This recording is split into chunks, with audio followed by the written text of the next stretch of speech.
अस्सलाम वालेकुम स्टूडेंट्स, क्या हाल है। स्टूडेंट सैम्पलिंग के एक और लेक्चर के साथ मैं तहाफ़ पाटिया हाज़िर हूँ और कोशिश करेंगे कि इस लेक्चर में भी मज़ीद कुछ बातों को सीखा जाए। ठीक है, हमने कुछ प्रॉपर्टीज़ सीख ली। जो प्रॉपर्टीज़ हमने सीखी है वो आगे बहुत काम आएंगी। हमने मीन की प्रॉपर्टीज़ सीखी, हमने स्टैंडर्ड एरर्स की प्रॉपर्टी सीखी। अब स्टूडेंट्स कुछ बातों को आपने बहुत ज़्यादा ख्याल रखना है। फॉर एग्ज़ाम्पल आपको ये मालूम होना चाहिए, एक जो बात सैम्पलिंग में बच्चों से कन्फ्यूजन होती है वो ये कि आखिर इन तीनों चीज़ों में क्या फ़र्क है, इन तीनों चीज़ों में क्या फ़र्क है।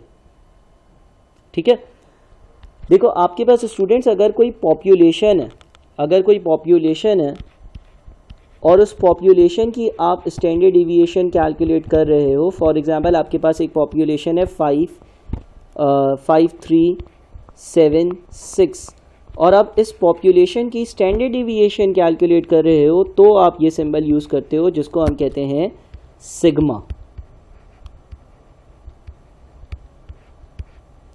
और ये कैलकुलेट कैसे करते हैं स्टैंडर्ड डिविएशन, एक तरीका शुरू के चैप्टर्स में पढ़ा था, summation of x square upon n minus summation of x over n का whole square upon under root. Students उसके बाद आपको ये मालूम होना चाहिए कि ये किस चीज़ का सिंबल है। ये जो एस है ना, ये सिंबल है किसी एक सैंपल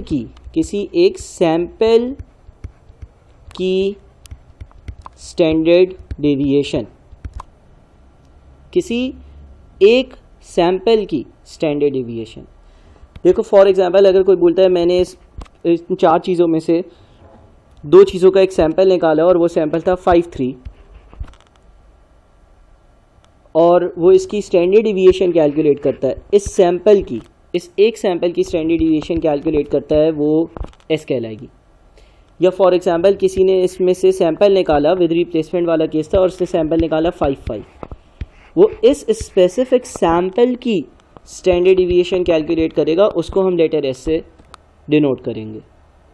ठीक है, बात को समझ रहे हो ना। अच्छा, पहले केस में स्टैंडर्ड डिविएशन आएगी कितनी, 1 आएगी।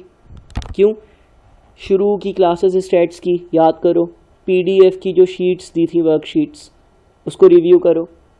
हमने ये बात डिस्कस की थी कि स्टैंडर्ड डिवीजन ये बताती है कि मीन से इंडिविजुअल डेटा कितना दूर है। 53 मीन क्या होगी 4, एक डेटा मीन से एक ज़्यादा है, एक डेटा मीन से एक कम है, तो इस सैंपल की स्टैंडर्ड डिवीजन 1 है जिसको हम एस से रिप्रेजेंट करते हैं।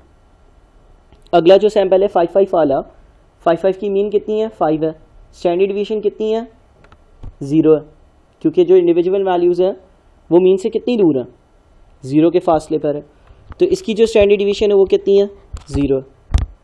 ये इस सैंपल की स्टैंडर्ड डिवीएशन है, इस स्पेसिफिक सैंपल की स्टैंडर्ड डिवीएशन है। पहले वाले सैंपल की स्टैंडर्ड डिवीएशन, दूसरे वाले सैंपल की स्टैंडर्ड डिवीएशन, पहले वाले सैंपल की स्टैंडर्ड डिवीएशन 1, दूसरे वाले सैंपल की स्टैंडर्ड डिवीएशन 0। समझ रहे हो ना बात को। ठीक है, तो स्टैंडर्ड डिवीएशन किसी एक सैंपल की होती है। अच्छा फिर सर ये क्या चीज़ है, इसको हम कहते थे स्टैंडर्ड एरर। अच्छा, स्टैंडर्ड एरर बराबर होता है standard deviation of population upon under root of N के। देखो बराबर होने का ये मतलब नहीं है कि ये कोई बेमाने चीज़ है, ऐसा नहीं है कि ये कैलकुलेट करना है ना तो ये ही करना पड़ेगा। बात को समझो, हमने ये प्रॉपर्टी डेवलप करी है। प्रॉपर्टी डेवलप करने का मतलब ये है कि यार ऐसा होता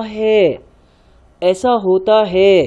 ठीक है ना, इसका मतलब ये है कि ऐसा हो ये ज़रूरी नहीं है, ऐसा आप कंप्यूट भी कर सकते हो। ये एक प्रॉपर्टी है कि जितनी इसकी वैल्यू आती है, जितनी स्टैंडर्ड एरर की वैल्यू आती है, उतनी ही अगर आप उस पॉपुलेशन की स्टैंडर्ड डिवीएशन को अंडर रूट ऑफ एन से डिवाइड करो तो जो वैल्यू बनेगी वो भी उतनी ही होगी। ठीक है ना, तुम बात को समझो। ऐसा नहीं है कि ये कोई बेमानी चीज़ है, इसको इससे डिवाइड किया ये आ जाएगा। ओ भाई ये आएगा ज़रूर, ये तो अच्छी बात है कि ये आता है, आगे वाले सवालों में हमें इसकी वर्किंग नहीं करनी पड़ेगी, लेकिन इसका मतलब ये नहीं है कि इसका कोई इन इटसेल्फ मकसद नहीं है, मतलब नहीं है, या ये कैलकुलेट ही नहीं होता और किसी तरह से बिल्कुल होता है।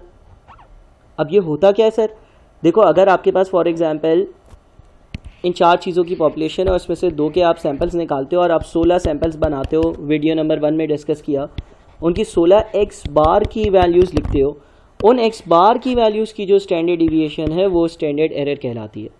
आप चाहो तो कंप्यूट कर लो, पार्ट 1 में हमने डिस्कस किया। आप चाहो तो आपके पास अगर पॉपुलेशन की स्टैंडर्ड डिविएशन है उसको अंडर रूट ऑफ n से डिवाइड कर दो, सेम आंसर आएगा। इसका आंसर इतना ही आएगा जितना इसका आंसर आता है, लेकिन इसका मतलब ये नहीं है कि ये कोई बेमकसद चीज़ है। ये तुम्हें ये बताता है कि एक्स बार की वैल्यूज़ कितनी ज़्यादा डिस्पर्स्ड हैं, जो स्टैंडर्ड डिविएशन में हम पढ़ते थे कि वैल्यूज़ कितनी डिस्पर्स्ड हैं, ठीक है ना। तो one should know the difference between standard deviation of a population, standard deviation of a sample and standard error. इसके बीच में डिफरेंस का पता होना बहुत ज़रूरी बात है, ठीक है। अच्छा, उसके बाद फिर हम कुछ और टर्म्स जो हैं जिनकी आपको नॉलेज होनी चाहिए उसकी तरफ चलते हैं। देखो, अगर कोई ये सिंबल यूज़ करता है, ये किस चीज़ का सिंबल है, इसको हम कहते हैं सर म्यू। मगर ये होता क्या है, ये सिंबल यूज़ होता है जब आप किसी पॉपुलेशन की मीन कैलकुलेट कर रहे हो। ये सिंबल यूज़ होता है जब आप किसी पॉपुलेशन की मीन कैलकुलेट कर रहे हो। ये सिंबल यूज़ होता है जब आप किसी पॉपुलेशन की मीन कैलकुलेट कर रहे हो। और ये एक और सिंबल होता है एक्स बार। सर ये कब यूज़ होता है, ये सिंबल यूज़ होता है फॉर सैंपल की मीन, सैंपल की मीन, ठीक है ना।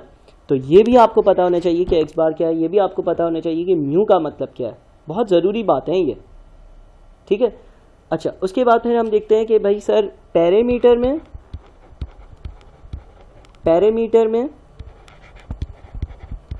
और सैंपल में डिफरेंस क्या होता है, पैरामीटर में और सैंपल में डिफरेंस क्या होता है, ठीक है। अच्छा, अगर आपके पास कोई सैंपल है, मिसाल के तौर पे क्लास में 50 बच्चे हैं, लेट्स से क्लास में 50 बच्चे हैं, 50 स्टूडेंट्स, ये मेरी एक पॉपुलेशन है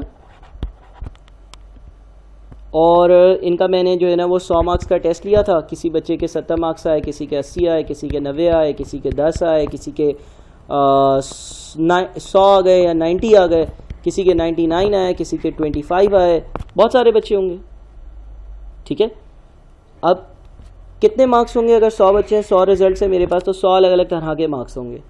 अगर मैं इन सारे बच्चों की मीन कैलकुलेट करता हूँ, मीन मार्क्स मैंने निकाले और वो बन रहे थे 61, या इन सब की स्टैंडर्ड डिविएशन कैलकुलेट कर रहा हूँ, वो बन रही थी 15 मार्क्स, या इनके मार्क्स का वेरिएंस कैलकुलेट कर रहा हूँ जो कि स्टैंडर्ड डिविएशन का स्क्वायर होगा। 15 का स्क्वायर पता नहीं कितना बनेगा, 15 इंटू 15 इज 225,